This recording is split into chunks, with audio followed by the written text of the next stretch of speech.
बिस्मिल्लाहिर्रहमानिर्रहीम। Healthy life के साथ हाजिर हैं। आज मैं आपको मज़ेदार सा वोंग टोंग बनाना बताऊंगी। वोंग टोंग बनाने के लिए हम चिकन जो है वो बॉईल कर लेंगे। चिकन बॉईल करने के बाद हमने शिमला मिर्च ली, हरी मिर्च लिया, हरा धनिया लिया और इनको कटिंग करने के बाद हम इसमें थोड़ा सा हिस्बे ज़ायक़ा नमक डालेंगे और इसे चॉप कर लेंगे। चॉप आपने इस तरह करना है कि ये बिल्कुल बारीक कीमे की तरह बन जाए। और अमूमन लोग ना कच्चे का भी बना लेते हैं, लेकिन ये कि बॉईल का बनाने में ज़्यादा इजीली होता है, तो आप बॉईल कर ही चिकन में बनाएं, क्योंकि रमज़ान आने वाले हैं। इस तरह का वोंग टोंग, समोसे ये बनाकर आप रखेंगे तो आपकी अफ्तारी के लिए आसानी होगी। अब आपने इसे चॉप से पीस लिया। पीसने के बाद पीसने के बाद अब आप इसको वोंग टोंग की पट्टियाँ जो हमने बाज़ार की ली हुई हैं, आप चाहें तो इसे घर में भी तैयार कर सकते हैं। जब आपके ये इसको अच्छा खासा हमने बारीक पीसना है, क्योंकि हमने शिमला मिर्च भी डाला है, वो मुंह में ना आया, हरी मिर्च भी है।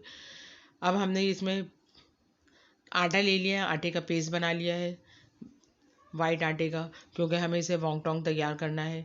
अब मैंने इसमें लिया है मायनीस से इसका मसाला बहुत मज़ेदार बनता है। ये आपने इसको मिलाकर आपस में पेस्ट बना लें। पेस्ट बनाने के बाद ये एक आपके पास तैयार हो गया है, जो आपने वोंग टोंग के अंदर फिलिंग करनी है। अब फिलिंग करने के लिए हमने ये ले लिया चौकोर पट्टियाँ हैं, जिस तरह का स्क्वायर होता है, इस तरह आप घर में बनाकर भी कटिंग कर सकते हैं। पहले आपने इसके दोनों के किनारे लगाए, फिर आपने तीनों कोनों को पकड़कर एक साथ मिला लिया। ये आपका वोंग टोंग तैयार हो गया। आप चाहें तो इसे क्रोन की तरह भी बना सकते हैं कि सिर्फ दोनों कोने मिला लें आप इसके, और इस शक्ल में ये ज़्यादा अच्छा लगता है बनने के बाद। अब आपने इस तरह ये तमाम आपके वोंग टोंग हैं, ये आपने तैयार कर लिया। इस तरह लगाने के बाद आपके ये वोंग टोंग तैयार हो गए। फिर इसे आपने सेव करने के लिए भी इसको रखना है, ताकि आप रमज़ानों में इनको डीप फ्राई करें, ये शैलो फ्राई करें, तो ये आपके पास तैयार होगा, तो आपको बनाने में आसानी होगी।